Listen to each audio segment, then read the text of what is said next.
রাসূলুল্লাহ বলছেন, লাউ রাআইতুম মিসলা মা রাআইতু হাযিহিল লাইলাতা লাখারাজতুম ইলা সাদাই ওয়া মা তালাজ্জাজতুম বিন নিসাই আলা ফুরুশিকুম। আমি আজকে রাত্রে নিজের দুই চোখে যা দেখেছি আসমানের সফরে গিয়ে, যদি তোমরা কেউ দেখতে তাহলে কি হতো?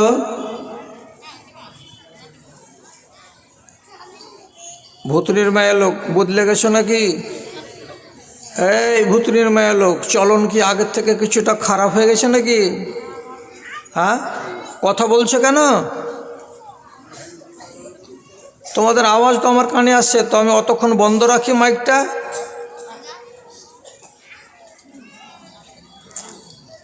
আমি যে দৃশ্যটা দেখেছি আসমানের সফরে গিয়ে, যদি তোমরা কেউ দেখতে তো কি হতো? তো রাসূলুল্লাহ বলছেন, প্রথম নম্বর কি হতো? এক নম্বর, লাযাহিকতুম কালিলান ওয়া লাবাকাইতুম কাসীরা। তোমরা কাঁদতে বেশি, হাসতে কম। তোমাদের কান্নাটা বেড়ে যেত এবং হাসিটা কমে যেত যদি তোমরা এটা নিজের দুই চোখে দেখতে পেতে। এক কথা হলো। দুই নম্বর, তোমরা নিজেদের বাড়িতে কেউ থাকতে না, বাড়ি থেকে বেরিয়ে ময়দানে চলে যেতে, আর যাওয়ার পরে ময়দানে বসে বসে ময়দানে পড়ে পড়ে কি করতে? তোমরা আল্লাহ রাব্বুল আলামিনের কাছে আজিজি করতে, ইনকিসারি করতে, কান্নাকাটি করতে, রোনাজারি করতে, কান্নাকাটি করতে, আহাজারি করতে। আর আরেকটা কথা রাসূল বলছেন, ওয়ামা তালাজ্জাজতুম বিন নিসাই আলা ফুরুশিকুম। তোমাদের বাড়িতে 40,000 টাকা দামের বক্স খাট আছে, ছপের খাট, তাতে 8 ইঞ্চি মোটা গদি আছে এবং নামি দামি কোম্পানির চাদর বিছানা আছে, বালিশ লাগানো আছে। এমন গদির বিছানায় নিজের স্ত্রীকে পাশে নিয়ে তোমরা কেউ আরাম করতে না, আয়েশ করতে না। এগুলোকে তোমরা লাত মেরে বাড়িতে ফেলে দিয়ে তোমরা মাঠে যেতে, আর যাওয়ার পরে গড়াগড়ি করতে, কান্না করতে, আজিজি করতে এবং আল্লাহ রাব্বুল আলামিনের কাছে ফরিয়াদ করতে তোমরা। 3টা কথা রাসূলুল্লাহ বললেন। এখন জিজ্ঞাসা, আপনি কি দেখেছেন গো নবী? রাতের বেলায় সফরে কি দেখেছেন যে যদি আমরা দেখতাম তো আমাদের এই অবস্থা হতো? তো এটা বলেন না, কি দেখেছেন আপনি? এবার কথাটা শুনেন। রাসূল বলছেন, কি দেখেছি? তো কি দেখেছি তো শোনো। আত্তাতিস সামাও ওয়া হাক্কুল লাহা আন তাইত্তা। আমি যখন রাতের বেলায় আসমানের সফরে প্রথম আকাশে গিয়ে পৌঁছিলাম, আমার সাথে জিবরিল আলাইহিস সালাতু ওয়াস সালাম ছিলেন। আসমানের উপরে গিয়ে শুনতে পাচ্ছি মচমচ মচমচ করে আওয়াজ করছে, যেমন কোনো গাড়িতে বোঝ বেশি দেওয়া হতে গেলে গাড়িগুলোর চাক্কা থেকে কচকচ করে মচমচ করে আওয়াজ বেরোয়, ঠিক সেই রকমই আসমানের এদিক সেদিক থেকে কচকচ করে মচমচ করে আওয়াজ বেরিয়ে আসছে। নবীজি বলছেন, আওয়াজ তো বের হবেই হবে, কেন আওয়াজ বের হবে না? কেন আওয়াজ বের হবে? এটা তো বুঝেন আপনারা। যদি গাড়িতে বোঝ বেশি চাপিয়ে দেওয়া যায় তো চাকা থেকে আওয়াজ করে না? লোড বেশি হয়ে গেলে চাকা আওয়াজ করবে। তো চাকাটা আওয়াজ করছে লোডের কারণে, বোঝা বেশি হওয়ার কারণে। আসমানের কি হলো যে ওখান থেকে এরকম মচর মচর করে আওয়াজ আসছে? এখানে লোড কি বেড়েছে? রাসূলুল্লাহ বলছেন, মা ফিহা মাউজাউ কাদামিন ইল্লা বিহা জাবাহাতুন সাজিদাতুন লিল্লাহি। আমি আসমানের সফরে গিয়ে প্রথম আকাশে যখন দেখলাম, চোখ দিয়ে তাকালাম, তো ডান দিকে যত দূর নজর যাচ্ছে, বাম দিকে যত দূর নজর যাচ্ছে, পিছন দিকে যত দূর চোখ যাচ্ছে, সামনের দিকে যত দূর চোখ যাচ্ছে, শুধু চারিদিকে সাদা কাপড় যেন পরে পরে আছে, আর কে যেন অগণিত অসংখ্য মাত্রায় সাজদাই পড়ে আছে, জমিনে মাথাটাকে টেকে দিয়ে আছে। পা রাখার জন্য 4 ইঞ্চি জায়গা পাওয়া যায় না, 6 ইঞ্চি জায়গা ফাঁকা পাওয়া যায় না। যেই জায়গাটাতে গিয়ে নিজের পাখানাকে রাখবো, এতটুকু জায়গা সারাটা আসমানের কোনো জায়গায় ফাঁকা পাওয়া যায় না। সব ময়দান মাঠ সেজদাই ভরে রেখেছে। সাদা পোশাকধারী দেখে লাগছে কে মানুষের মতো সাজদাতে পড়ে পড়ে আল্লাহ তাআলাকে ডাকছে। এরা কারা? এক কথায় উত্তর হলো, এরা আল্লাহর ফেরেশতারা। সব সিজদাতে পড়ে আছে। তো সিজদায় এরা পড়ে আছে, তো এতে এতটি ভাবনার কথা কি আছে বাবা? আপনারাও তো জিজ্ঞেস করতে চাইবেন, এতে কি এমন অসুবিধা হলো? ফেরেশতারা সিজদায় পড়ে আছে দেখলাম, তো তাতে আমাদের ভাববার কি আছে? এতে ভাববার কথাটা হলো এইবার একটু কানটাকে খাড়ো করেন। মরার পরে 2টো জায়গা মানুষের নসিবের আল্লাহ তাআলা লিখেছেন, হয় জান্নাত আর না হয় জাহান্নাম। তো এই জান্নাতে যাবে কে আর জাহান্নামে যাবে কে, এ ব্যাপারে আল্লাহর কোরআন কি বলছে?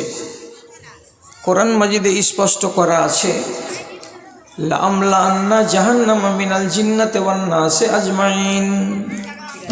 যদি জাহান্নামকে ভরতে হয় তো মানুষের বাচ্চাকে দিয়েই ভরব। যদি জাহান্নামের আগুনে কাউকে ফেলে জাহান্নামের পেটটাকে পূর্ণ করতে হয় তো জিনের বেটা বেটিকে দিয়েই জাহান্নামটাকে ভরব। তাহলে এছাড়া অন্য কেউ জাহান্নামে যাবে না। কারা কারা যাবে? তো জিনের ছেলে মেয়েরা যাবে এবং ইনসানের ছেলে মেয়েরাই যাবে। এরা 2 ছাড়া তৃতীয় কেউ আল্লাহর জাহান্নামে যাবে না। আর কেউ যাবে? আল্লাহ তাআলা বলছেন আর কেউ যাবে না। আবার অন্য জায়গাতে আল্লাহ রাব্বুল আলামিন বলছেন, জান্নাত যে তোমরা পাবে, তো কারা কারা পাবে এটাও তো বলে দেওয়া দরকার। তো আল্লাহ তাআলা বলছেন, জান্নাতে যদি যাই তো কে কে যাবে, কারা কারা যাবে? তো কি বলছেন? লাম ইয়াতমিসুহুন্না ইনসুন ক্বাবলাহুম ওয়ালা জান। জান্নাতের ভেতরে যে সমস্ত রমণীগুলোকে আল্লাহ রাব্বুল আলামিন সাজিয়ে গুজিয়ে তৈরি করে রেখেছেন, তাদের সম্বন্ধে আল্লাহ তাআলা বলছেন কি, এরা এমনই নারীর নারী, জীবনে এদের গায়ে কোনো জিনের বাচ্চা হাত লাগায়নি, কোনো ইনসানের বাচ্চা হাত লাগায়নি। এমনই এরা নারীর নারী যে এদেরকে জীবনে কোনো দিন এক নজরে কোনো ইনসানের বাচ্চাও দেখেনি, কোনো জিনের বাচ্চারাও দেখেনি। যেদিন পাবে সেদিন তারা তাদেরকে ভোগ করবে। তো পাবে কারা? তো জিনের বাচ্চারা এবং ইনসানের বাচ্চারা। কি বোঝা গেল? জান্নাত কার জন্য? জিন এবং ইনসানের জন্য। জাহান্নাম কার জন্য? জিন এবং ইনসানের জন্য। তাহলে এদের জন্য যদি জান্নাত জাহান্নাম হলো, তো প্রশ্নটা এইবার আপনার মগজে আপনি খাড়ো করেন যে আল্লাহর ফেরেশতাগুলো লক্ষ লক্ষ কোটি কোটি, তারা কেন উপুড় হয়ে সিজদায় পড়ে আছে? এরা কি জান্নাত পাবে কিয়ামতের দিন? পাবে না। তো ওদের নামে জান্নাত নাই, ওদের নামে জাহান্নাম নাই, অথচ তারা সাজদাতে পড়ে আছে, দিবারাত্রি আল্লাহ তাআলাকে ডাকছে। আর যাদের নামে আল্লাহ তাআলা জান্নাত জাহান্নাম তৈরি করেছেন, তারা নাকে তেল দিয়ে ঘুমাচ্ছে বাড়িতে, আর না হলে আজাদ হয়ে মুক্ত মন নিয়ে ছেলেরাও এবং মেয়েরাও আল্লাহর কোরআনের প্রতি সমর্থন জ্ঞাপন না করে স্বাধীন হয়ে তারা চলাফেরা করছে, জীবনযাপন করছে।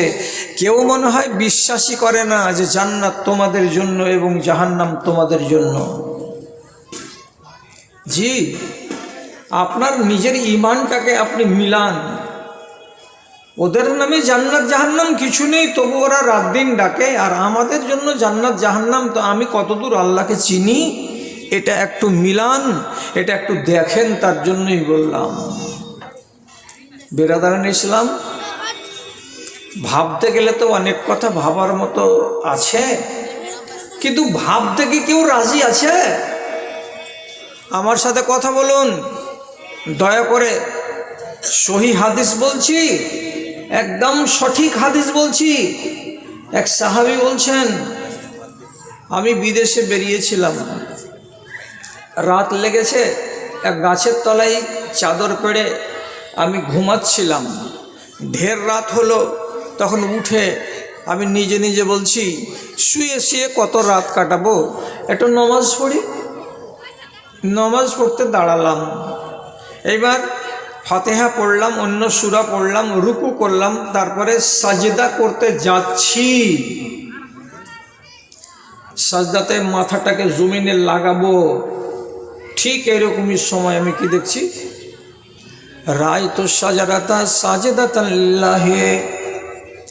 আমি যে গাছের তলায় নামাজ শুরু করেছিলাম, সেই গাছটাই আমার জমিনে কপালখানা যাওয়ার আগেই সম্পূর্ণ গাছটা কাত হয়ে জমিনে পড়ে গেছে সাজদায়। এবং ওই গাছের পাতা থেকে, ডাল থেকে ভিন ভিন ভিন ভিন ভিন ভিন করে আওয়াজ বেরিয়ে আসছে। আর সেই আওয়াজগুলোকে কান লাগিয়ে যখন শুনছি, তখন আমি পরিষ্কার বুঝতে পারছি কি আওয়াজগুলো আসছে। গাছের ডাল থেকে, পাতা থেকে আওয়াজ বেরোচ্ছে। কি বলে আওয়াজ বের হচ্ছে?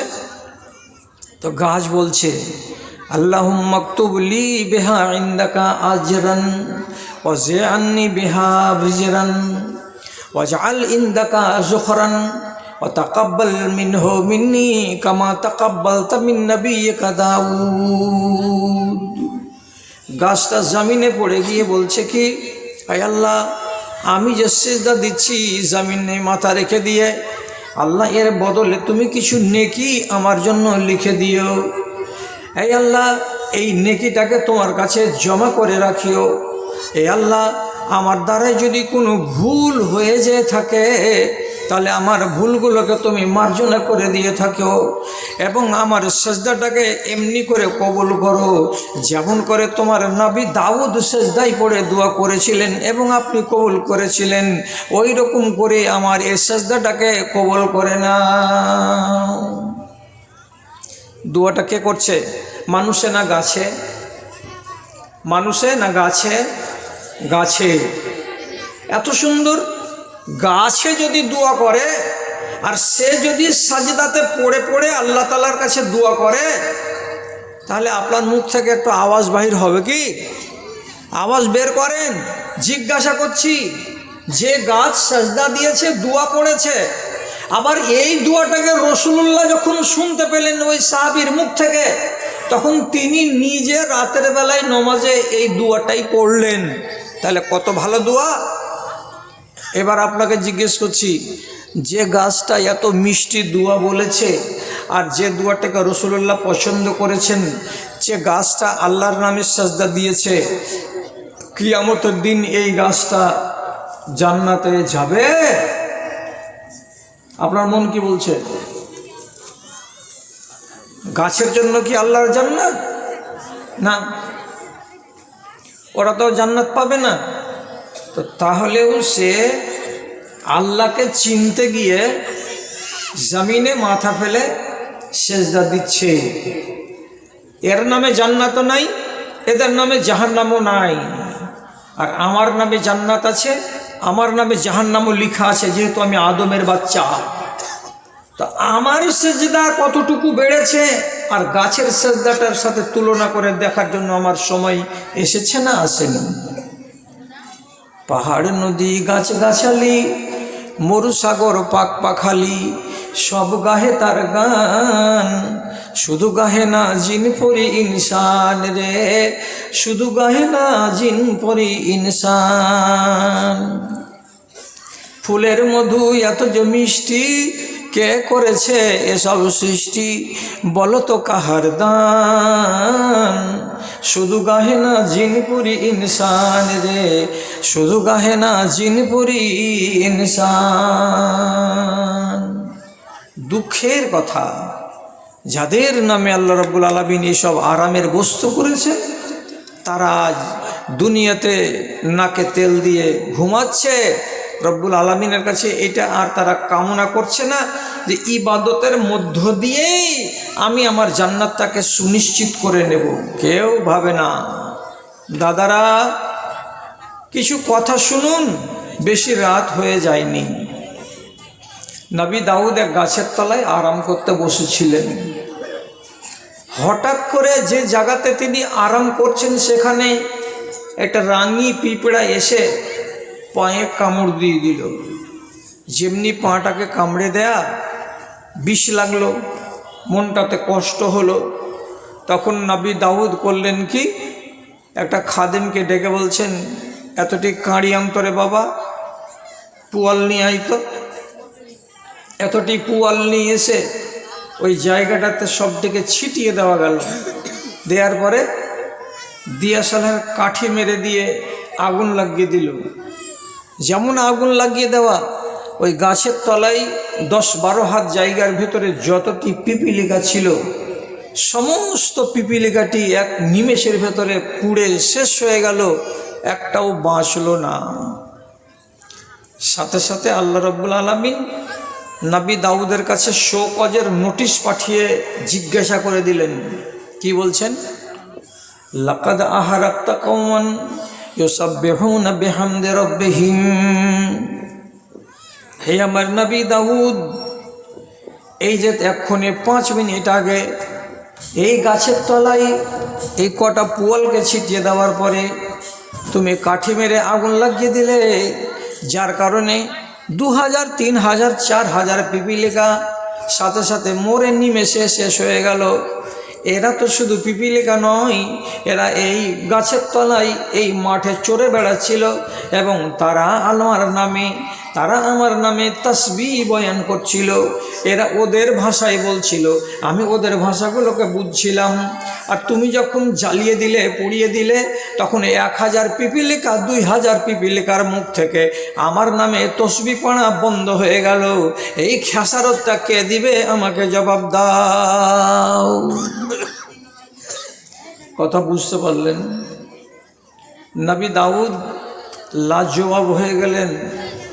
শেষে বাড়ি গিয়ে আল্লাহর কাছে খাকসারি প্রকাশ করে সেজদাতে পড়লেন। পড়ে কেঁদে কেঁদে কেঁদে কেঁদে দোয়া করতে লাগলেন, পরওয়ারদিগার, আমি তো জানি না যে পিঁপড়াগুলো তোমার তাসবিহ বয়ান করে, নাহলে আমি আগুন জ্বালাতাম না। আমি আপনাকে কেন বললাম এইটা? এই জন্য বললাম যে রব্বুল আলামিন পৃথিবীর কোনো প্রাণীর জন্য জান্নাত তৈরি করেননি, কোনো গাছগাছড়ার জন্য জান্নাত তৈরি করেননি, কোনো একজন ফারিস্তার জন্য আল্লাহ রব্বুল আলামিন জান্নাত তৈরি করেননি। করেছেন কার জন্য? তো আমার এবং আপনার জন্য। এত কিছু করার পর আপনি কতটুকু আপনার রবের সঙ্গে সম্পর্ক রাখতে পেরেছেন, এটা হলো আজকে দেখার বিষয়। দাদারা আমার কথার দিকে একটু দয়া করে খেয়াল করুন। কিয়ামতের দিন যেদিন দাঁড়িপাল্লা খাড়া হবে, তখন জিজ্ঞেস করবে একদল ফেরেশতা, আল্লাহ এই দাঁড়িপাল্লা কেন খাড়ো করলেন?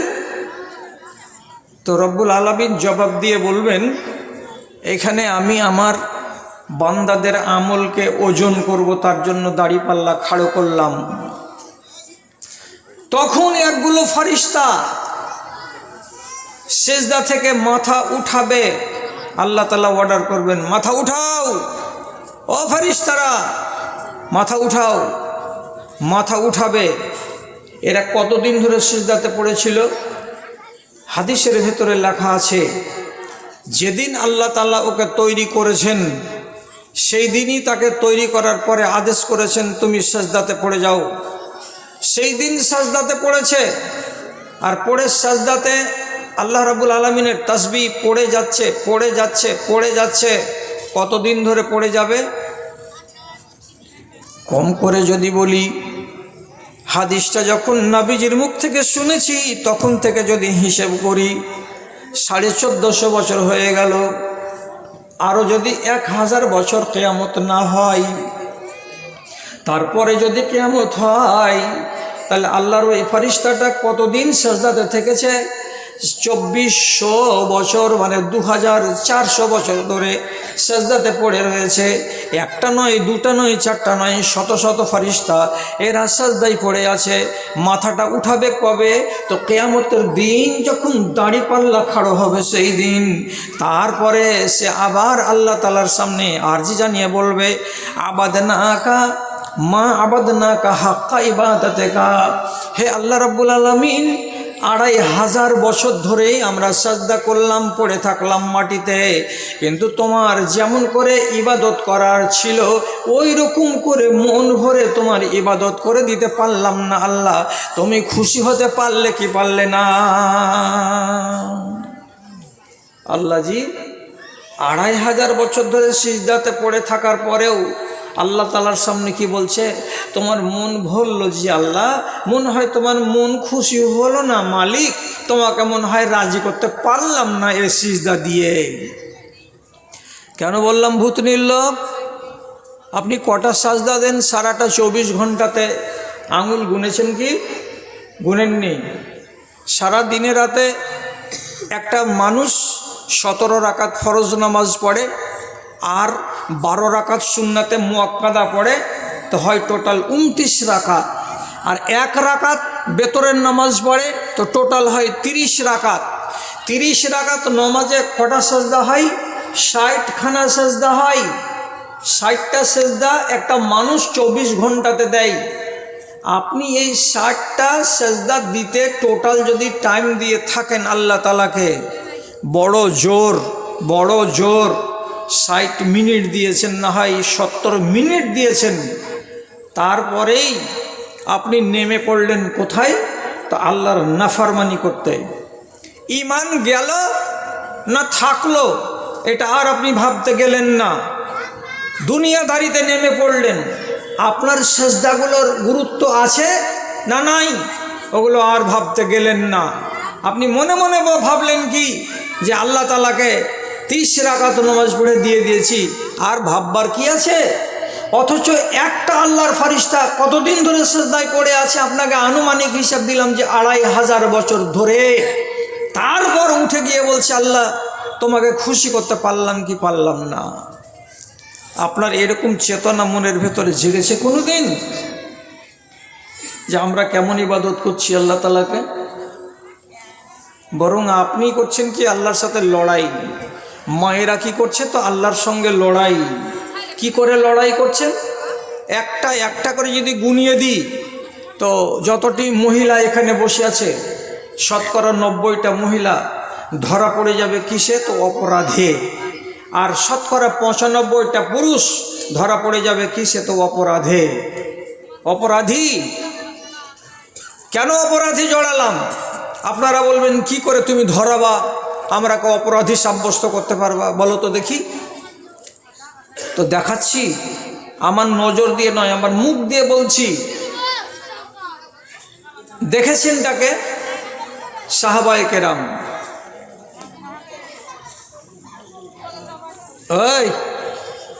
এই সাধারণ নেই, ওয়াজ শোনার মনে হয় নিয়ত নেই নাকি?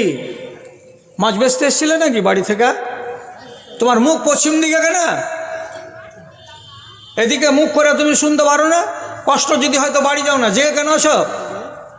গতকালকে ডালখোলার কাছে রহাটপুর মাদ্রাসাতে জালসা ছিল, তো 7,500 বেটি ছেলে ছিল একটা বিশাল বড় মাঠে। 1.25 ঘন্টা বয়ান রাখলাম, তো একটা বেটি ছেলে এদিক ওদিক করলো না। এরকম চলন কেন? ভেদার ভেদার ভেদার ভেদার ভেদার ভেদার করে চলে যাচ্ছে। খাসলজ্জায় ধুলে আর ইল্লজ্জায় মূলে। ভাই কথা শুনেন, আব্দুল্লাহ বিন উমার বলছেন, আমার কথা নয়, আব্দুল্লাহ বিন উমার বলছেন একটা দিন আসছে, হাদিস কি, লা ইয়াতিয়ান্না আলান নাসি জামানুন ইয়াখরুজুনা মিন সলাতিল ফজরে ওয়া লাইসা ফীহিম মুমিনুন। একটা সময় আসছে, সেই সময় দেখতে পাবে জুমা মসজিদ থেকে 50টা লোক ফজরের নামাজ পড়ে বের হলো, বাইরে দাঁড়িয়ে আছে, কেউ রাস্তায়, কেউ বারান্দায়, কেউ মসজিদের সামনে। কতটি লোক? তো 50টা লোক। সাহাবী আব্দুল্লাহ বিন উমার বলছেন, তোমরা দেখতে পেলে যে ফজরের নামাজ পড়ে তারা বাইরে খাড়াও আছে, কিন্তু তিনি বলছেন লাইসা ফীহিম মুমিনুন, একটাও লোকগুলো মুমিন নয়, একটাও লোক এদের ভেতরে মুমিন নয়। হাজিবা আব্দুল্লাহ বিন উমারের চোখ দিয়ে কি দেখেছিলেন? লোকটি ফজরের নামাজ পড়ে বাইরে খাড়া হয়েছে, তো বলছি একটাও মুমিন নয় এরা। তা কেন মুমিন নয়? তাহলে এরা কি, এরা কি তাহলে? তিনি বলছেন এরা হলো মুসলমান, এরা মুমিন নয়। মুসলমান কাকে বলে? যদি জীবনে একবার বলে দেয় লা ইলাহা ইল্লাল্লাহ, তাহলে সে লোকটা হলো মুসলমান। লোকটা যদি নামাজও পড়ে আর ছেড়েও দেয়, তাহলে এই লোকটা হলো মুসলমান। লোকটা রোজা করে কিন্তু হয়তো নামাজ পড়ে না, এই লোকটার নাম হলো মুসলমান। এই লোকটা নামাজ পড়ে আর রোজাও করে কিন্তু অসুর বাহির করে না, এর নাম হলো মুসলমান। এই মেয়ে ছেলেটির নামাজ পড়ে রোজা করে কিন্তু পর্দা করে না, এই মেয়েটির নাম হলো মুসলমান। এই মেয়ে ছেলেটি পর্দা করে বটে কিন্তু ঘরের ভেতরে সারা দিন সারা রাত টিভি চালাই, এই মেয়ে ছেলেটি মুমিন নয়, এই মেয়ে ছেলেটি মুসলমান। এই মেয়ে ছেলেটি পর্দা করে ঠিক আছে কিন্তু নামাজ ঠিক করে পড়ে না, তাহলে এই মেয়ে ছেলেটি হলো মুসলমান।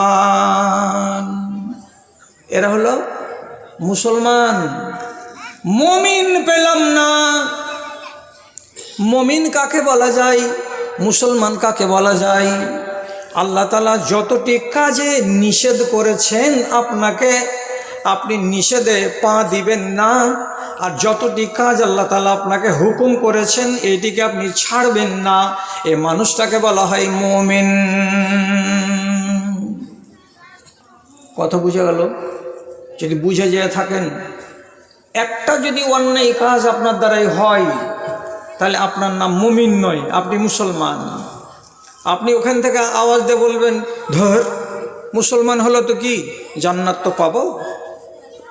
লেখেন খাতা কলম খুলে, আর না লিখতে পারলে মগজের এখানে কান দিয়ে ঢুকিলেন। কথাটা ভালো করে বলছি, কেউ যদি মুসলমান হয়ে কবরে যায়, আল্লাহর কসম খেয়ে বলছি সে লোকটা কিয়ামতের দিন প্রথমে আল্লাহর জান্নাতে যাবে না, প্রথমে আল্লাহর জান্নাতে যাবে না।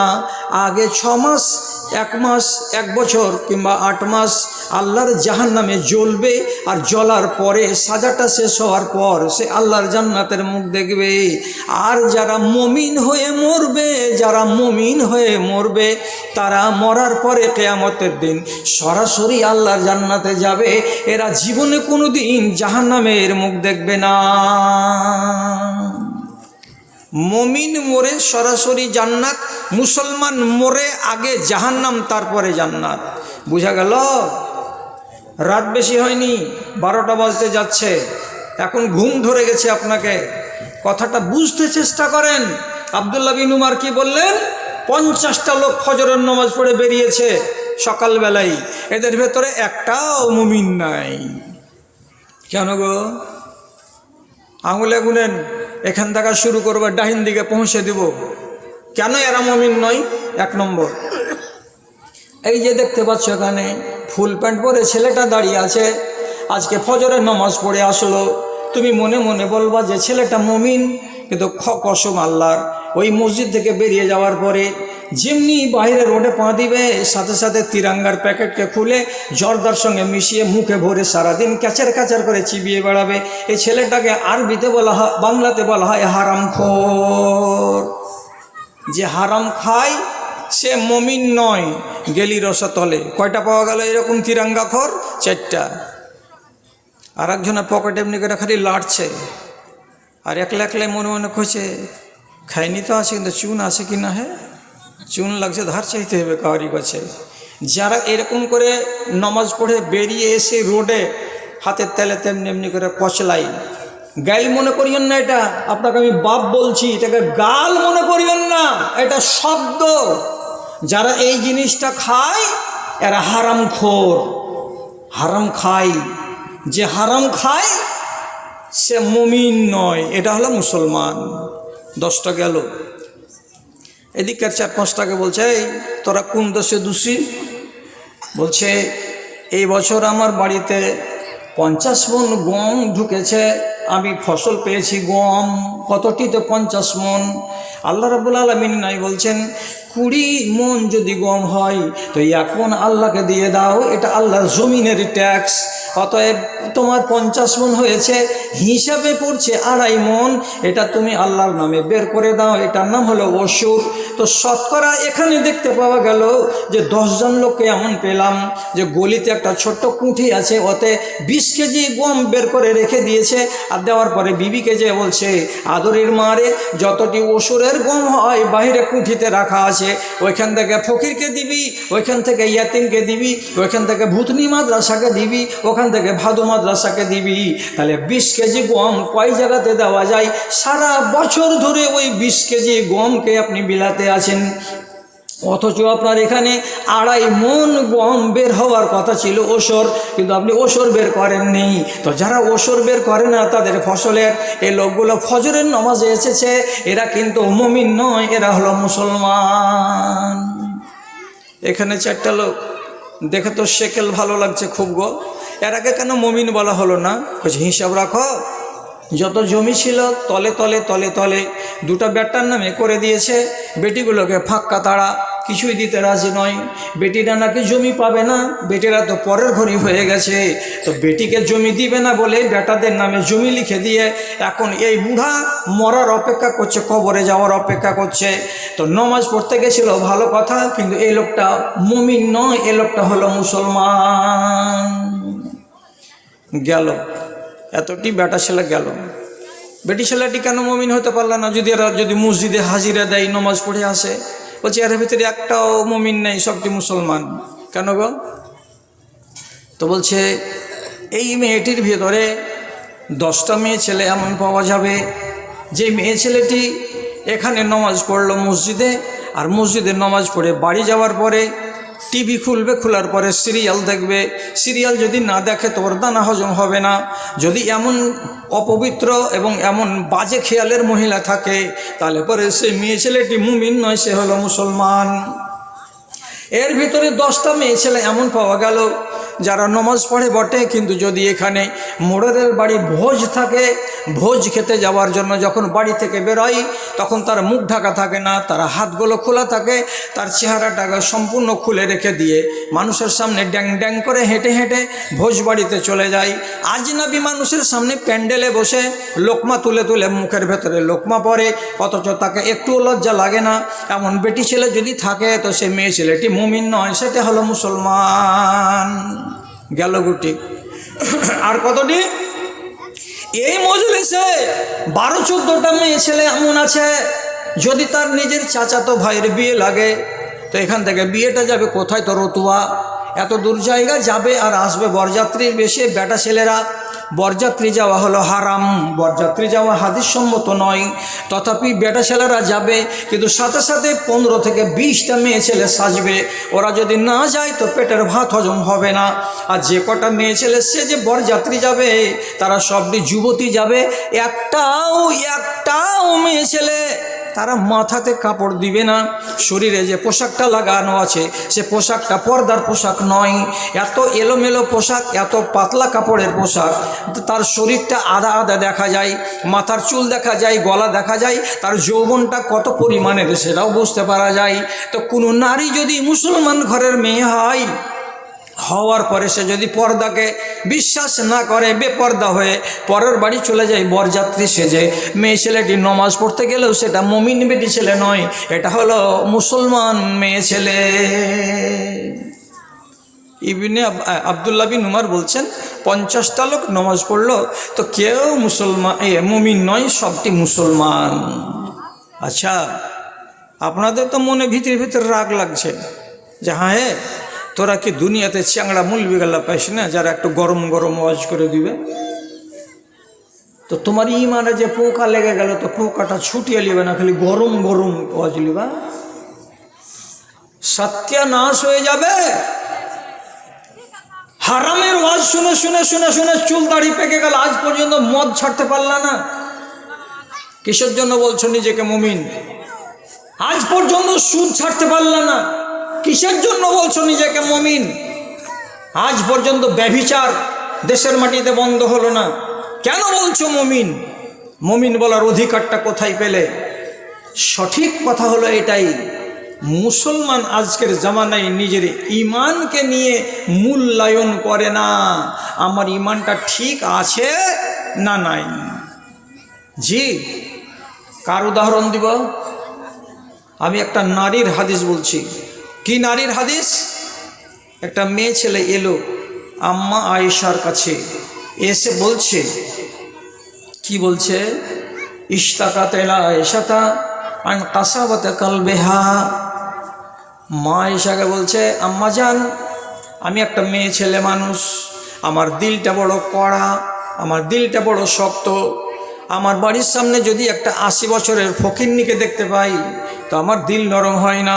আমি যদি একটা কানা মানুষকে দেখতে পাই যে হোঁচট খেয়ে খেয়ে পড়ে যাচ্ছে, আমার দিল নরম হয় না। আমার দরজাতে যদি কোনো একটা ন্যাংরা মানুষ এসে টাকা চাই, মাগে দে তো 3 দিন থেকে খানা খাইনি, আমার দিল নরম হয় না। আমার দিলটাকে আল্লাহ রাব্বুল আলামিন এত কড়া করে দিয়েছেন, চিন্তাটা কি? তো মেয়ে ছেলেটি বলছে, এত কড়া অন্তর নিয়ে যদি বাঁচি তাহলে পরে মরার পরে কবরে যাব, তো এই কড়া অন্তর নিয়ে আল্লাহ রাব্বুল আলামিনের কাছে নাজাত পাবো কি পাবো না? আমার ইমানটা ঠিক হয়ে থাকলো কি থাকলো না, তার জন্য আপনার কাছে এসেছি। কেমন করতে গেলে আমার ইমানটা সলিড হয়ে থাকবে আর আমার দিলটা নরম হবে? আম্মা জান, আপনি আমাকে বলে দেন। মনে চিন্তা নেই আর এইরকম দিল নিয়ে যদি বেঁচে থাকি তাহলে মনে হয় ভবিষ্যৎ ভালো হবে না। ইমান নিয়ে ভাবনা। মা আয়েশা শুনলেন, শোনার পরে তখন বলছেন, তোমার অন্তর কড়া, কড়া অন্তরের ওষুধ খুঁজে বেড়াচ্ছ, তো আমি তো অত কিছু বলতে পারবো না, তবে একটা কথা তোমাকে বলছি, যদি পারো তো কাজ হতে পারে, আশা করা যায়। কি করতে হবে? মা আয়েশা বলছেন, আকসেরি জিকরাল মৌতে, আজ থেকে বাড়ি যাও, আর বাড়ি যাওয়ার পরে দিনে আর রাতে বেশি বেশি বেশি বেশি করে মরণকে স্মরণ করো, মরণকে ইয়াদ করো। তো মরণকে বেশি করে স্মরণ করতে গেলে তোমার পাষাণ দিলটা মোমের মতো নরম হয়ে যাবে, আর দিলটা যদি নরম হয়ে যায় তোমার ইমানটা সলিড হয়ে যাবে, তোমার আখেরাত বরবাদ হবে না। মরণকে স্মরণ। আচ্ছা, মরণকে স্মরণ কেমন করে করতে হয়? আপনি আমার ওয়াজ শুনবেন, শোনার পরে কালকে থেকে বলবেন, সকালবেলা 8টার সময় চোখ বন্ধ করে বললেন, হ্যাঁ একবার মরণকে স্মরণ করলাম। বেলা 11টার সময় বলবে, মরণকে স্মরণ করলাম। বেলা 4টায় বলবে, একবার মরণকে স্মরণ করলাম। এইভাবে মরণকে স্মরণ করলে দিল নরম হবে না। কেমন করে স্মরণ করতে হবে মরণকে? স্মরণ করার নীতি বলছি, কথার দিকে খেয়াল করেন। কোনো মানুষের দম বের হতে কাছে থেকে দেখেছেন কি কেউ? দেখেন, 2-4টা লোক দেখে, বেশিরভাগ মরে গেছে তখন খবর পায়, আর তারপরে মরা মুখ দেখে। দম যাচ্ছে এরকম দেখেছেন কি? দেখেননি? যদি দেখে থাকেন তাহলে আমার কথা শুনেন, কথাগুলোকে কাজে লাগাবেন। মরণ 2 রকমের হয়, একটা ভালো মরণ আর একটা মন্দ মরণ। আপনাকে মরণ বলে স্মরণ করতে বলছি কেন? দিল আপনি নরম হয়ে যাবে। কি দেখলেন মরণে? একটা লোক বলছে, আমি মরণ দেখলাম আমার দাদির। কেমন মরণ দেখলে? তো বলছে মরবার কালে একবার করে চোখটা খুলে আসমানের দিকে দেখছে, আবার চোখটা বন্ধ হয়ে যাচ্ছে, আবার খুলছে, আসমানের দিকে তাকাচ্ছে। তো কোনো মানুষ যদি মরবার কালে চোখটাকে বারে বারে খুলে আর আসমানের দিকে তাকায়, তো একাধিকবার যদি চোখটাকে খুলে এবং আকাশের দিকে তাকায় আবার বন্ধ করে নেয়, তাহলে এই মরণটাকে ভালো মরণ বলে জানা হয়। একটা মানুষ যদি মরবার কালে ওর মুখটা আস্তে আস্তে করে নড়ে, কেমন হয়ে নড়ে কিছু যেন বলছে, আপনি যদি ওর পাশে বসে বসে একা একাই ধীরে ধীরে বলেন লা ইলাহা ইল্লাল্লাহ, লা ইলাহা ইল্লাল্লাহ, আর আপনার কথাটা শুনে শুনে এ লোকটা যদি মুখটাকে এমনি এমনি করে নড়ায়, মরবার কালে যদি মুখটা নড়ে, তার মুখ দিয়ে যদি জিকির বেরোয়, তো নবীজি বলছেন এই মরণটা হলো ভালো মরণ। আর একটা লোক কেমন, মরবার ঠিক 5 মিনিট আগে তার কপালটা ঘেমে গেল, এমন হয়ে ঘেমে গেল, কাজ করতে গেলে মানুষের কপাল যেমন ঘেমে যায়, ওই রকম কপালের চারিদিক দিয়ে ঘাম ছুটে গেল। আর ঘাম আসার 2 মিনিট 4 মিনিট 5 মিনিট পরে মানুষটা দুনিয়া ছেড়ে চলে গেল। তো রাসূল করিম সাল্লাল্লাহু আলাইহি সাল্লাম বলছেন, কোনো মানুষের কপালে যদি ঘাম চলে আসে মরবার কালে, তাহলে জানতে হবে এই মরণটা হলো শুভ মরণ, এই মরণটা হলো ভালো মরণ। আর আপনি আর একটা লোকের কাছে মরণ দেখছেন কেমন, তো ওর পতিনরা, ওর মা বেটিরা বলছে মা গে, কহা গে মা, লা ইলাহা ইল্লাল্লাহ, লা ইলাহা ইল্লাল্লাহ। তো বল গে মা, এটা বলতে পাওয়া যাবে না। বলো জি বাপু, এটা বলতে পাওয়া যাবে না। আপনি শুধু ওর কানের কাছে গিয়ে নিজে নিজে বলেন আস্তে আস্তে করে লা ইলাহা ইল্লাল্লাহ। আপনার কথাটা শুনেই যদি সে বলতে পারে তো খুবই ভালো কথা। কিন্তু বেটি ছেলে যাক অত কথা জানে না, জানে যে মরবার কালে কলেমা পড়াতে হয়। তখন একটা বেটি মায়ের কানের কাছে যে বলছে মা গে একবার কহা লা ইলাহা ইল্লাল্লাহ। তো মা এত জোরে জোরে নিঃশ্বাস ফেলছে, এত জোরে জোরে নিঃশ্বাস ফেলছে, বেটি যখন 2 বার করে বলছে কহা গে মা লা ইলাহা ইল্লাল্লাহ, তখন মা হাঁপাতে হাঁপাতে বলছে ওকে কইতে পারি না গে, ওকে কইতে পারি না গে। বল লাগে মা লা ইলাহা ইল্লাল্লাহ, কইছে কইতে পারি না গে। যতবার বলা যাচ্ছে তো বলছে বলতে পারি না। তো বলতে পারি না কথাটা বলতে পারছে, কিন্তু লা ইলাহা ইল্লাল্লাহ বলতে পারে না। যদি মরবার কালে লা ইলাহা ইল্লাল্লাহ তার মুখ দিয়ে জারি না হয়, তাহলে জেনে নিতে হবে এ মরণটা ভালো মরণ নয়। যদি কোনো মানুষ মরবার কালে একবার ডান দিকে হয়ে যায়, আবার 1 মিনিটের মাথায় আবার বাম দিকে হয়ে যায়, মরবার কালে যদি একবার করে উঠে বসতে যায় আর বিছান থেকে নেমে অন্য জায়গায় চলে যাওয়ার কথা ভাবে, আর মানুষেরা ধরে ধরে তাকে যদি বিছানায় শুয়াই, আর বারবার যদি ভয় পাই, বারবার যদি ভয় পাই, তাহলে জানতে হবে এটা ভালো মানুষের মরণ নয়।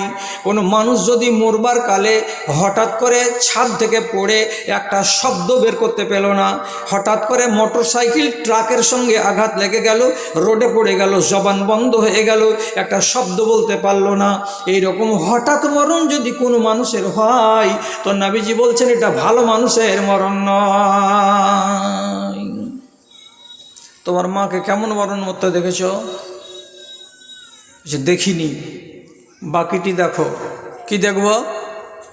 বেটা ছেলেরা যেমন কবরস্থানে যেতে পারে, তেমনি মেয়ে ছেলেরাও কবরস্থানে যেতে পারে। যাও তোমার মায়ের কবরস্থানে, ওখানে গিয়ে তোমার মার কবর কোনটা তো চিহ্নিত করো, বলো যে এটা আমার মায়ের কবর। সাথে সাথে তোমাকে কেউ চিনিয়ে দিবে এ পারছে যে এখানে একটা মাচানগুলো সব ক্ষয় ক্ষয় হয়ে গেছে, এই কবরটা কার? তো তুমি নিজে নিজে বলবে এটা আমার বাপের কবর। আমার বাপের মরা 15 বছর হলো, আর আমার মার মরা 7 বছর হলো, 6 বছর হলো। মায়ের কবরের কাছে খাড়া হও, আর খাড়া হওয়ার পরে 4-5টা প্রশ্ন তোমার মগজের উপরে জাগাও। কি কি? মাগে তুই যেই ঘর কিনেছিলি, ওই ঘরখানাকে সকালে আর বিকালে তোর বউরা ঝাড় দিয়ে পরিষ্কার করে রাখতো, আজ তোর কবরের চারিপাশে ছোট ছোট গাছ জন্মে গেছে, জঙ্গলে ভরে গেছে, কেউ তোর কবরটাকে সাফ করে দেয় না। তোর ঘরের ভেতরে মশারি টাঙানো থাকতো গে মা, তোর গায়ে যেন মশা না লাগে, তোর গায়ে যেন মাছি না বসে। আজকে তোর কবরস্থানে গাছগুলোর চারিদিকে ভন ভন ভন ভন করে মশা আর মাছি উড়ে বেড়াচ্ছে, কিন্তু কেউ মশা মাছি হাঁকাবার ব্যবস্থা করে না। মা, তোর কবরের মাঝখানে দেখতে পাচ্ছি কবরটা বসে গেছে, ধসে গেছে, মাটিগুলো 1 হাত পরিমাণে নিচে ধসে বসে আছে। মাকে সবটি মাটি তোর বুকের উপরে এসে পড়ে আছে। তোর বুকের উপরে যে এতটি মাটি জমে আছে মা, তো তোর জানে কতখানি কষ্ট হচ্ছে আমি বুঝতে পারি না। আমার তো ক্ষমতা নাই যে মাটিটিকে সরিয়ে দিই, আর তোর উপরে যে মাটিগুলো পড়ে আছে সেগুলোকে সরিয়ে তোর জানটাতে আরামের ব্যবস্থা করে দিই, কিন্তু মন বলছে মা তোর বুকের উপরে মাটিটি চেপে আছে, তো আমার বুকের উপরে যেন মাটি চেপে আছে। এইগুলো জিনিস কবরকে দেখো, আর দেখার পরে স্মরণ করো, আর মনে মনে মনে মনে জিজ্ঞেস করো, মা তুই কোন হালাতে আছিস কবরের ভেতরে? তুই আরামে ঘুম দিচ্ছিস না ফারিস্তারা তোকে আযাব দিচ্ছে? আমি তো বাইরে থেকে কিছু দেখতে পাই না। ওই জায়গায় দাঁড়িয়ে দাঁড়িয়ে যদি পারো তো মায়ের নামে একটা দোয়া করো, আয় আল্লাহ তুমি আমার মায়ের কবরের আযাবকে হালকা করে দাও। দোয়া করো। যদি এই মরণকে স্মরণ করতে পারো, সাথে সাথে একটা কথা যোগ করে দাও। কি? এটা বাপের কবর, কবরে যাওয়া 15 বছর হলো। এটা মায়ের কবর, এই কবরে যাওয়া মায়ের 7 বছর হলো। আর আমার বয়স কত হলো? তো আমার বয়স 50 পার হয়ে গেছে। খুব বেশি যদি বাঁচি তো আর 4-5 বছর বাঁচব। সুগারের রুগী, চলতে পারি না, চিনি খেতে পাই না, মিষ্টি খেতে পাই না, হাঁটুতে ব্যথা করে নমাজ বসে বসে পড়তে হয়, দাঁড়িয়ে পড়তে পারি না। এতগুলো রোগ হয়ে গেছে, হয়তো আর 3 বছর পরে আমি মরে কবরে চলে যাব। এই মাঠের এই জায়গাতেই আমার কবর হবে। আমার বাপের কবরের পাশে জায়গা হবে না, আমার মায়ের কবরের পাশে জায়গা হবে না, কবরের দক্ষিণ মাথায় দূরে আমার জায়গা হবে। এই কথাগুলোকে নিজের মনের ভেতরে জন্ম দাও, তাহলে মরণ তোমার দিলটাকে নরম বানিয়ে দেবে। 3 মাস আমল করেছে, করার পরে হঠাৎ আম্মা আয়েশার কাছে চলে এসছে। একদিন মুচকি মেরে হাসছে। আম্মা আয়েশা বলছেন, কী রে বাবা, আজকে তোমার মনটা ফ্রি ফ্রি লাগছে কেন? তখন মেয়েটি বলছে, ফালতো অন্না যাহতো, আম্মা আপনি যে ওষুধটা আমাকে বলে দিয়েছিলেন সে ওষুধটাকে আমি পালন করেছি, সেবন করেছি, আমল করেছি। আমল করাতে লাভ কি হয়েছে? আমার দিলটা একেবারে নরম হয়ে গেছে, মোমের মতো নরম। যখনই আমি আমার চোখের সামনে কোনো লাশকে, মাইয়াতকে যেতে দেখতে পাই, তখনই আমার বুকটা ধক করে উঠে। আহারে, কার বাড়ি খালি হয়ে গেল আজ? কোন হাজি সাহেব চলে গেল, তো হ্যাজেন থেকে গেল, বেচারি কান্না করছে। আমি তখন নিজেকে ভাবি, যেদিন আমি মরে যাব সেদিন আমার বাড়িটা খালি হয়ে যাবে। এই কথা বলে মরণটা যখন স্মরণে হয়, তখন আমি বারবার করে আল্লাহ রাব্বুল আলামিনের কাছে মরণ সম্বন্ধে দোয়া চাই। আম্মা, আমল করেছি আর মরণকে স্মরণ করেছি, আমার দিলটা নরম হয়েছে। মা আয়েশা বললেন, তোমার নিজের ঈমান নিয়ে তোমার কোনো চিন্তা নাই, চিন্তা নাই। তাহলে বেটি ছেলে হয়ে আমার ঈমান ঠিক আছে কি না এই নিয়ে ভাবছেন। আর আজ ভূতনি গ্রামের মেয়েটিকে বলেন, তো তুমি কি তোমার ঈমান নিয়ে একবার ভেবেছ যে আমার ঈমান ঠিকঠাক আছে না নাই? না, ভাবার টাইম নাই। আপনারাকে বলছি, আপনার নিজের যেটা বর্তমান পরিস্থিতি, এই ঈমান নিয়ে কবরে যদি যান, আপনার কি ভরসা আছে যে হ্যাঁ আমি 3টা প্রশ্নের জবাব দিয়ে দিতে পারবো এবং কবরে আমি আরাম পাবো, আমাকে কষ্ট হবে না? দিতে পারবেন গ্যারেন্টি? আপনি নিজের ঈমানকে চেক করে করে দেখবেন না একবার? যদি চেক করতে যান আর দোষ ধরা পড়ে, তো নিজে নিজে সংশোধন করে নিতে পারবেন। এটাই হলো আল্লাহ তাআলার নিয়ম। আপনিও কবরে যান, আপনার বাপের কবর দেখেন, মায়ের কবর দেখেন, এটা দেখে যদি দিল নরম না হয়, কবর বলে যদি খেয়াল জাগ্রত না হয়, তাহলে একটা কথা মনে ভাসিয়ে দেখেন তো, বাপ মরে গেছে, বাপের লাঠি ব্যবহার করতো যে বাপ, ওই লাঠিখানা কি আছে বাড়িতে? যদি বলে আমার বাপ লাঠি ব্যবহার করতেন না, তা আপনার বাপের ব্যবহার করা জুতাগুলো আছে বাড়িতে? আপনার বাপের ব্যবহার করা কোনো সামান আপনি আজকে রাখতে পেরেছেন বাড়িতে? কিছু নাই না? যদি থাকে বাপের সম্মানের প্রতি শ্রদ্ধা জ্ঞাপন করো। তো বলছি, আমার বাপ হোসেন সালাফির পাথরের দাঁত লাগানো ছিল, সে দাঁত আজও আমার বিশনপুরের বাড়িতে আমার ঘরে রাখা আছে। আমার বাপের লাল জুতা আজও রাখা আছে, আমার বাপের কুকড়া লাঠি আজও রাখা আছে। আল্লাহর কসম খেয়ে বলছি, আমার বাপের গায়ের পাঞ্জাবি আমার শামসির বাড়িতে তাও করে আজও রাখা আছে। আমি যখনই আলমারি খুলি, অ্যাটাচি খুলি, যখন আমার বাপের পাঞ্জাবি আমার চোখে পড়ে, তখন আমার স্মৃতি বেয়ে আমার চোখের কোনা দিয়ে পানি আসে। তাই আল্লাহ, ওই লোকটার মতো কি ঈমান আমাকে দিয়েছ? ওর মতো কি আমি সুখী জীবন পেয়েছি?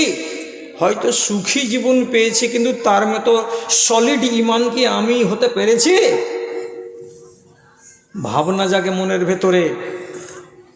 আপনার যদি ঈমানকে পরীক্ষা করার ইচ্ছা থাকে, বাপের কোনো জিনিস ছেড়ে যাওয়া থাকলে ওকে হাতে করেন, আর করার পরে লাঠিখানাকে বা কাপড়খানাকে বা জুতাখানাকে হাতে করে বলেন, এটা আমার বাপের জুতা, আমার বাপ পরতো, রেখে দিয়ে চলে গেছে।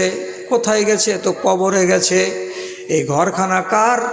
তো ঘরখানা ছিল আমার বাপের, বাপ কবরে চলে গেছে, আমার ভাগে পড়েছে, আমি ব্যবহার করছি এই ঘরখানা। আমিও একদিন ঘরখানা ছেড়ে চলে যাব, এ ঘরখানা কার হবে? তো আমার বড় বেটার হয়ে যাবে। তাহলে এইভাবে হাতের পালা বদল হতে থাকবে, আর আমাদের গন্তব্য কোথায় হবে? তো শেষে কবরে গিয়ে হবে। তাহলে বাপ যদি কবরে চলে যায় 20 বছর আগে, তো আমি যাব তারপরে 30 বছর পরে। কবরে যাওয়া ছাড়া রেহাই নাই। কথাটা যদি বাপের পুরাতন সামানকে হাতে নিয়ে ভাবতে পারেন, তাহলে আপনার ঈমানকে চেক করা হলো, আপনাকে আপনার ঈমান সোজা রাস্তা দেখাবে। যদি বলেন না এগুলা কিছু নাই, তো ঈমান চেক করবেন।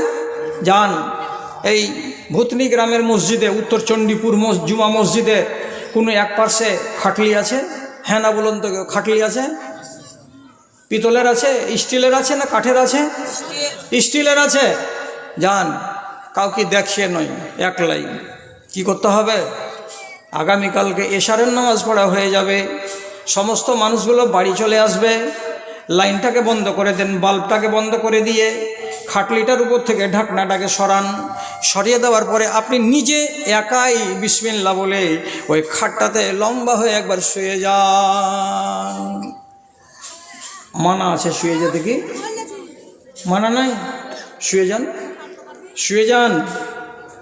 শুয়ে যা কি করতে হবে? চোখটাকে বন্ধ করে একবার ভাবতে শুরু করেন, ওরে আল্লাহ, আজ তো জ্ঞান আছে, বুদ্ধি আছে, 5 মিনিট পরে এখান থেকে এক ধাক্কা দিয়ে উঠে বাড়ি চলে যাব। কিন্তু এমন একটা দিন আসবে, সেই দিন আমাকে গোসল দেওয়ার পরে কাফন পরিয়ে এই খাটলিতে আমাকে শুয়াবে, আর এই খাটলিতে শুয়ে এরা আমাকে কাঁধে করে কবরের দিকে নিয়ে যাবে। আল্লাহরে, সেদিন যদি আমি আমার ভালো আমল নিয়ে যেতে না পারি, তো গলিতে যখন খাটলিটাকে রাখা হবে মানুষের দেখার জন্য, তখন নবীজি বলছেন লোকটা যদি ভালো মানুষ না হয় তো চিৎকার করে করে বলবে চাচাকে, ভাইকে, অন্যান্যদেরকে ডেকে ডেকে বলবে, চাচাজি খাটলি ঘাড়ে করিও না, কবরের দিকে নিয়ে যেও না, আমি ওদিকে যাব না। বেটাকে বলবে, বেটারে তোকে অনুরোধ করে বলছি, তুই আমার বড় বেটা, আমার কথাটা শুন, খাটলিটাকে ঘাড়ে করিস না, আমাকে কবরের দিকে নিয়ে যাস না, আমি ওদিকে যাব না রে বেটা, আমি ওদিকে যাব না।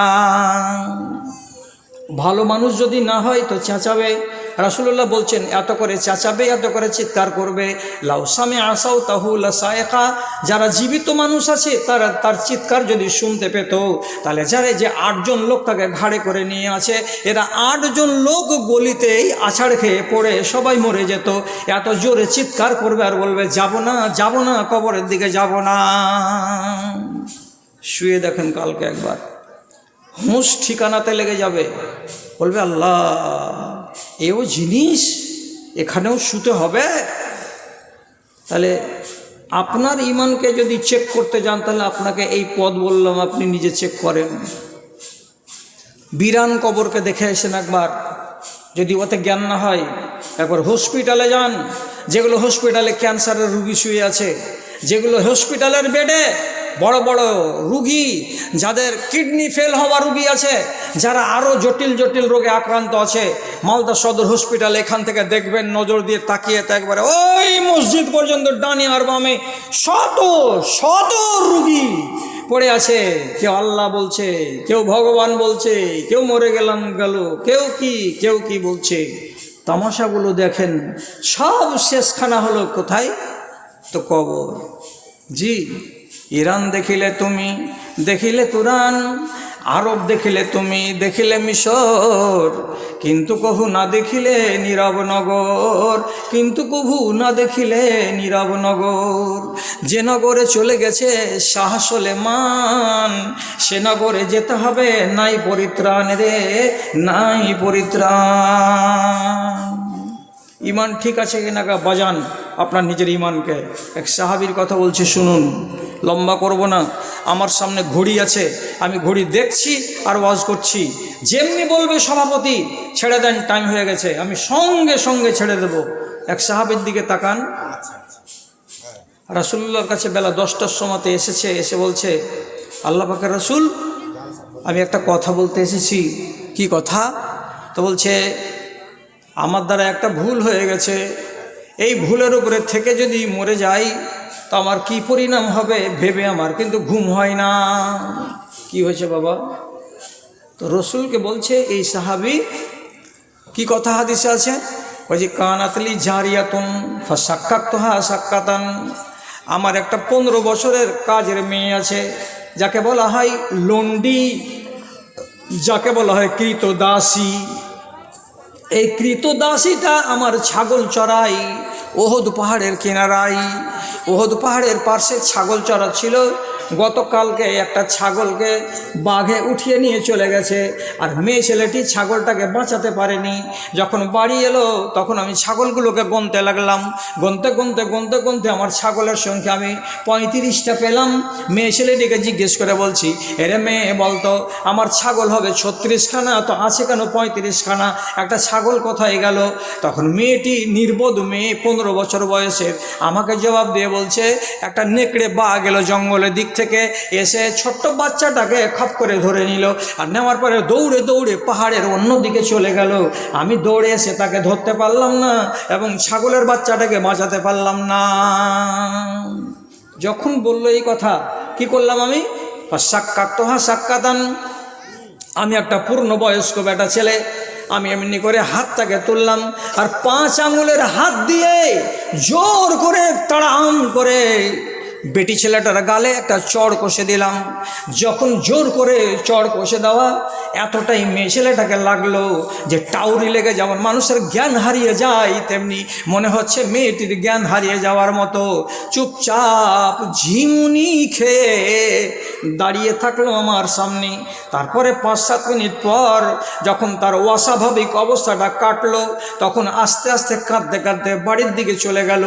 আমি তখন মেরে দিয়েছি, কিন্তু পরে আমার খেয়াল হলো, আল্লাহ রে, 15 বছর বয়সের যদি আমার বেটিটা হতো তো আমি কি আমার বেটির গালে চড় মারতে পারতাম?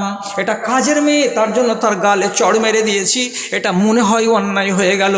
আর এই অন্যায়কে যদি আমি না সারাই, তাহলে এই ইমান নিয়ে যদি কবরে যাই তো নিশ্চয় হয়তো আমার এই ইমানের গ্যারেন্টি হবে না।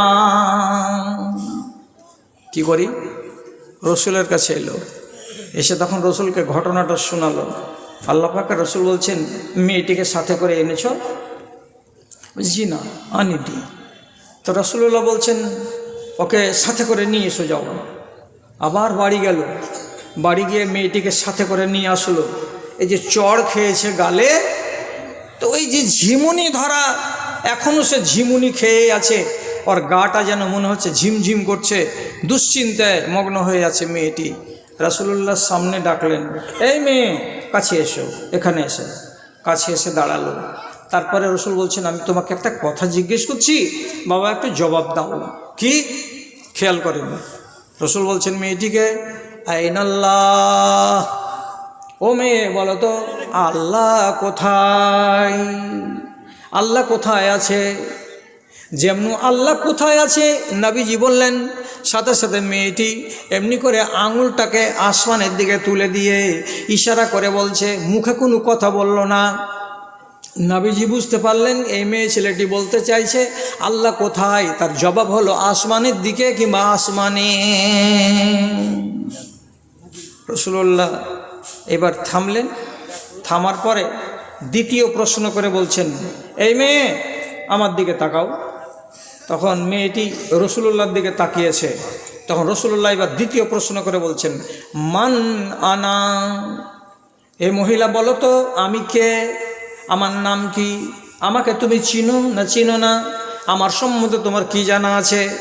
যখনই রাসূলুল্লাহ নিজের দিকে আঙুল দিয়ে দেখিয়ে বলছেন আমি কে, তখন মহিলাটি বলছে, আন্তা রাসূলুল্লাহ, আপনি হলেন আল্লাহ পাকের রাসূল, আপনাকে শেষ নবী করে আল্লাহ রাব্বুল আলামিন দুনিয়াতে পাঠিয়েছেন। যখন জবাবটা রাসূলুল্লাহ শুনলেন, সাথে সাথে ওই সাহাবীকে ডেকে বলছেন, এ সাহাবী, একটা মুমিনা বেটি ছেলেকে, আল্লাহর উপরে ঈমান রাখে এমন একটা মহিলাকে সামান্য একটা ভুল করেছে, সেটা ভুল কি, বাঘের মুখ থেকে বাচ্চাটাকে ছাগলের আটকাতে পারেনি।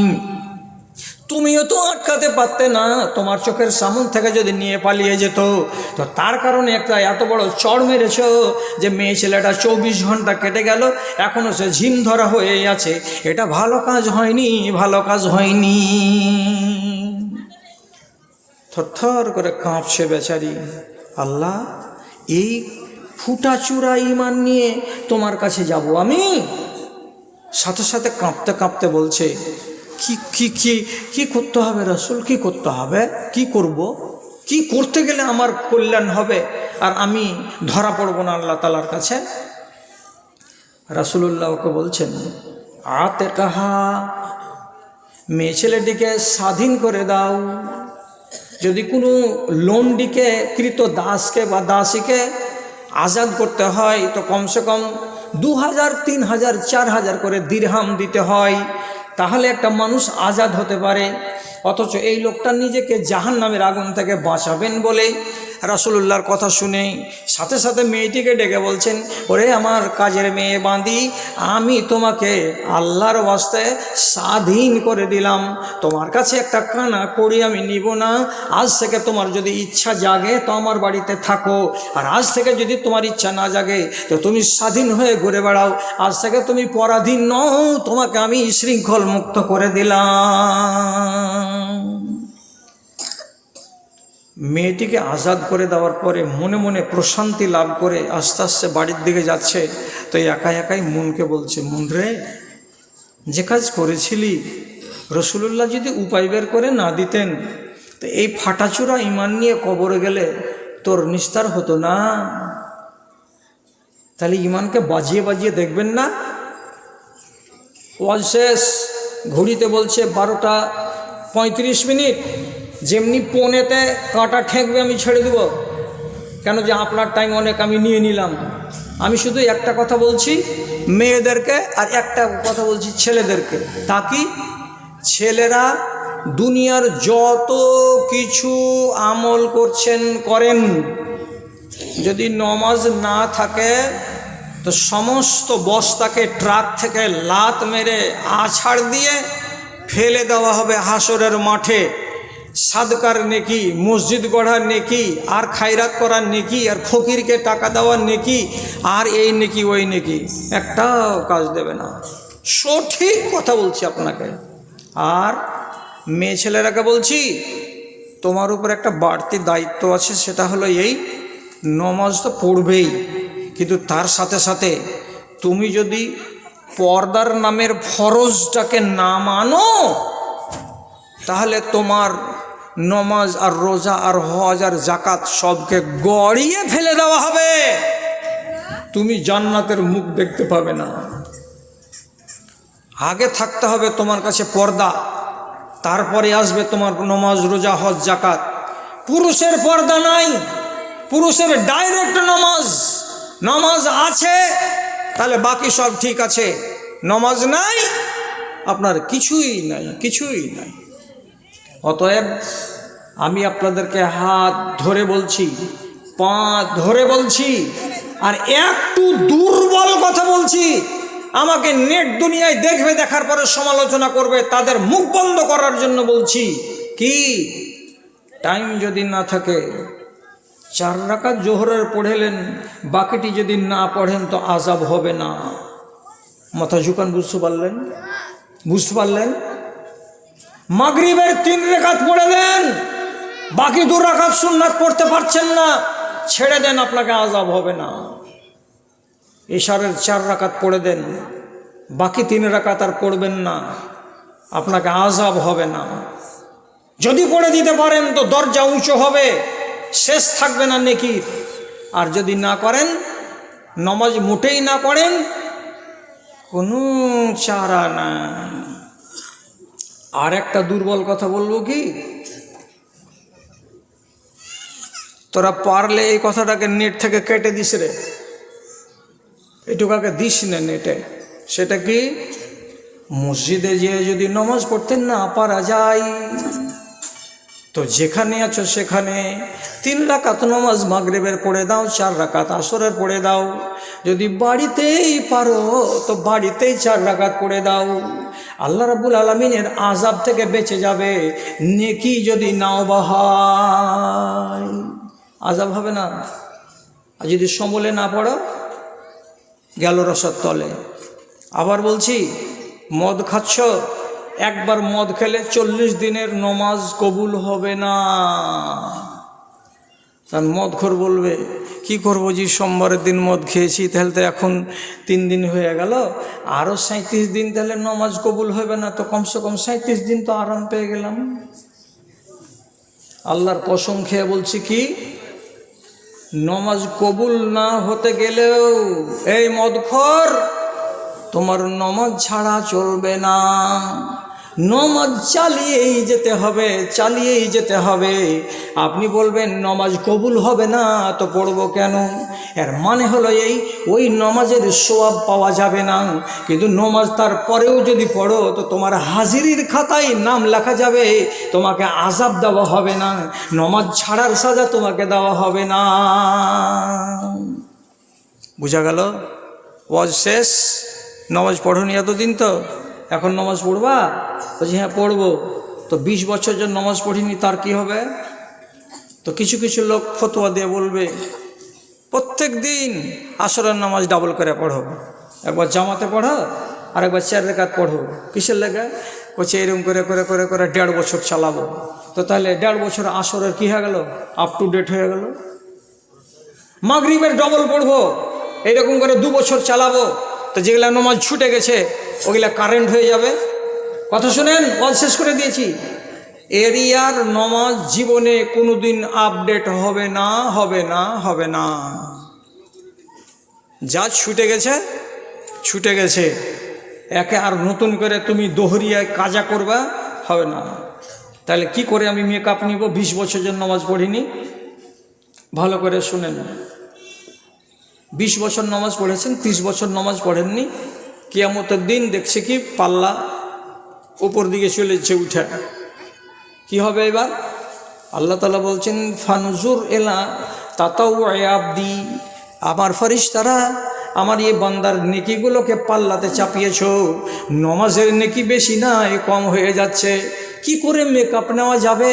তখন আল্লাহ তাআলা ফেরেশতাদেরকে বলবেন আমার বান্দার নফল যদি নমাজ থাকে তাহলে নফল নমাজগুলোকে এনে হাজির করো, ওগুলো পাল্লাতে চাপাও। ফরজ ছাড়া পড়ে গেছে, এবার নফল চাপাতে শুরু করলো। তাহলে নফল নমাজগুলো আপনার সেই দিন ঘাটতিটা পুষিয়ে দিতে পারে, চান্স আছে, অতএব নফল বাড়ান। নফল কাকে বলে? 12 রাকাত সুন্নাতে মুআক্কাদাকে বাদ দিয়ে যত নামাজ পড়বেন সেগুলো নফল। এর মানে কি বুঝতে পারলাম না। আপনি জোহরের টাইমে চলে গেছেন 12টার সময়, এখন হাতে অনেকখানি টাইম আছে, 2 রাকাত বা 4 রাকাত পড়লেন জোহরের যেটা সুন্নাতে মুআক্কাদা, তারপরে দেখছেন এখনও 5 মিনিট দেরি আছে নামাজ খাড়া হতে, আপনি দাঁড়িয়ে 2 রাকাত আবার পড়ে নিলেন, কিংবা আরও 2 রাকাত পড়ে 4 রাকাত পড়ে নিলেন। জোহরের নামাজ 4 রাকাত পড়ার পরে 2 রাকাত সুন্নাতে মুআক্কাদা আছে, তারপরে মনে মনে বললেন আরও 2 রাকাত পড়ে দিব, আরও 2 রাকাত পড়ে দিলেন। আসরের নামাজে গেলেন, যাওয়ার পরে জামাত খাড়ো হয়নি, তার আগে গেছেন, পারেন তো 2 রাকাত, পারেন তো 4 রাকাত নামাজ পড়ে দেন। মাগরিবের টাইমে গেছেন, যদি দেখা যায় যে মাগরিবের নামাজের পরে 2 রাকাত পড়ে দিয়েছি, তারপরে যদি পারা যায় আর 2 রাকাত কিংবা 4 রাকাত নফল নামাজ পড়ে দেন। এইগুলো প্রত্যেক নামাজের আগে এবং পাশে, আগে এবং পাশে 2 রাকাত 4 রাকাত 2 রাকাত 4 রাকাত করে নফল নামাজকে বাড়িয়ে দেন। আর কোনটা বাড়াতে হবে? মায়েরা ভাইয়েরা খেয়াল করে শুনুন, মেকআপ যদি নিতে হয়, আপনি যে কম রেখে দিয়েছেন নামাজকে, সেটার খেসারত যদি দিতে হয়, তাহলে আরও অন্যান্য নফল নামাজ আছে। কি? একটা নামাজের নাম হলো দেশওয়ালি, বাংলাতে বাঁশ নামাজ, আসল ভাষাতে হলো কি চাশতের নামাজ, আর আরবিতে হলো কি সলাতুজ জোহা। কয় রাকাত? 4 রাকাত। কখন পড়তে হয়? যখন সূর্যটার নাস্তা খাওয়ার টাইম হবে, 1 বাস বেলাটা উঠে যাবে। 8টা পড়ো, 8:30টায় পড়ো, 9টায় পড়ো, 9:30টায় পড়ো, 10টায় পড়ো, এর মধ্যে মধ্যেই তুমি 2 রাকাত 2 রাকাত করে 4 রাকাত নামাজ পড়ে দাও। এটা হলো সুন্নাত। এই নফল নামাজটা যদি পড়ে দেয়, নবীজি বলছেন যেই মেয়ে ছেলে এবং যেই বেটা ছেলে চিরদিন চিরদিন এই চাষতের নামাজ পড়ে যাবে, আল্লাহ রাব্বুল আলামিন জান্নাতের ভেতরে ভিড় ভাড় থেকে, হাঙ্গামা থেকে, চেঁচামেচি থেকে, দূর প্রান্তে কিনারায় নির্জন জায়গাতে শান্তির পরিবেশে ওই মেয়েটার নামে, ওই ছেলেটার নামে একটা বিল্ডিং বানাবেন। আর বানানোর পরে ওকে বলা হবে, বান্দারে এই যে নামাজটা পড়েছিলি চাষতের নামাজ, এর জন্য তোকে বদলা দিয়েছি, তোমার জান্নাতটা নির্জন জায়গাতে, নিরিবিলি জায়গাতে দিয়েছি, ওখানে কোনো হুড়হাঙ্গাম হবে না। কয় রাকাত? এই সবুজগড় কাপড়, কয় রাকাত? 4 রাকাত। 8টা থেকে 10টার মধ্যেই পড়ে নিতে হবে। পড়েছিস কে কোন দিন গা? পড়িস নি? খালি দিন মান বেড়ি বানাচ্ছিস না? বেড়ি বানিয়ে ছেলে পিলাকে খাইয়া নিজে গাঁড়াতে যাবি? নমাজ ধর। আরেকটা নামাজ বলছি, যদি পারো রাত 2টার সময় জাগো, 2:30টার সময় জাগো, 3টার সময় জাগো, ফজরের আজানের আধ ঘন্টা আগে জাগো। আর জাগার পরে এবার তোমাকে কি করতে হবে? অজুর দিকে যাবে। তো অজুটা করে নাও, আর নেওয়ার পরে মুসাল্লাতে আসবে। তো আসার আগে এটা কাজ করো, কি? প্রথমে বলো সুবহানাল্লাহ 10 বার, আলহামদুলিল্লাহ 10 বার, সুবহানাল্লাহি ওয়া বিহামদিহি সুবহানাল্লাহিল আযীম 10 বার। তারপরে বলো আল্লাহুম্মা ইন্নী আউযু বিকা মিন যিকিদ দুনিয়া ওয়া যিকিল ইয়াউমাল কিয়ামা। কয়বার? তো 10 বার। তো তুমি রাতের বেলায় উঠে 10 বার আস্তাগফিরুল্লাহ আস্তাগফিরুল্লাহ করলে, তো তাহলে পরে আল্লাহ রাব্বুল আলামিন কত তোমার উপরে রাজি হলেন। ঢের রাতে একটা মানুষ যদি আল্লাহর পায়ে পড়ে 10 বার আল্লাহ মাফ দাও, আল্লাহ মাফ দাও, আল্লাহ মাফ দাও করে, তো আল্লাহ রাব্বুল আলামিন বলছেন আমি কত শক্ত রে, তোরা মনে মনে ভেবেছিস নাকি আমি এমন নরম দিল রহম দিলের আমি আল্লাহ, যে রাত্রি 3টার সময় যদি কোনো বান্দি আর কোনো বান্দা আমাকে বলে আল্লাহ মাফ দাও, আল্লাহ মাফ দাও, আমি রহমানের রাহিম, ওকে মাফ দেওয়ার জন্য তৈরি হয়ে আছি। এটি বলে নেওয়ার পরে দাঁড়াও নামাজে 2 রাকাত 2 রাকাত 2 রাকাত 2 রাকাত 2 রাকাত করে 4 বার 2 রাকাত করে 8 রাকাত নামাজ পড়ো। আর 8 রাকাত নামাজের পরে 3 রাকাতে বেতরের নামাজ পড়ো। আর নামাজটাকে 11 রাকাত পড়ে নাও। নেওয়ার পরে দোয়া দুরুদ করে এবার ফজরের জন্য তৈরি হয়ে যাও। হয়তো আজান পড়ে যাবে, তারপরে নামাজটা পড়ে টড়ে এবার ঘুমিয়ে যাও, আরাম করে নাও। এটা হলো একটা নফল নামাজ। এই নফল নামাজ যদি পড়তে পারো রে, তো তাহলে তোমার ফরজ ছুটে যাওয়ার খেসারতগুলো কিয়ামতের দিন দেওয়া সম্ভব হবে। এটা সহিহ হাদিসে নবী করিম সাল্লাল্লাহু আলাইহি সাল্লাম বলেছেন। আচ্ছা, তোমরা তো আমাকে ছাড়তে না কহিলে ছাড়বো না কহে শুনুকে একটা ভুল করে বসে আছি। তো বুড়া মানুষের উপরে দয়া টয়া করো, কেন যে ফের আরও চলতে হবে আমাকে। আর এটা ছিল আরামের দিন। আর লুৎফুর এ কাজ করেছে, করে জবরদস্তি আমাকে এনেছে এই ভূতনিতে। তো শেষের বেলায় দুটা কথা বলছি। এক নম্বর কথা হলো এই, আমি বড় ফকির নই, আমি ছোট ফকির। আপনি আমাকে 10 থেকে শুরু করে 100 টাকা সব ডির কাছে নিব, ওই 10 টাকা, 20 টাকা, 30 টাকা, 100 টাকা। কেউ আমাকে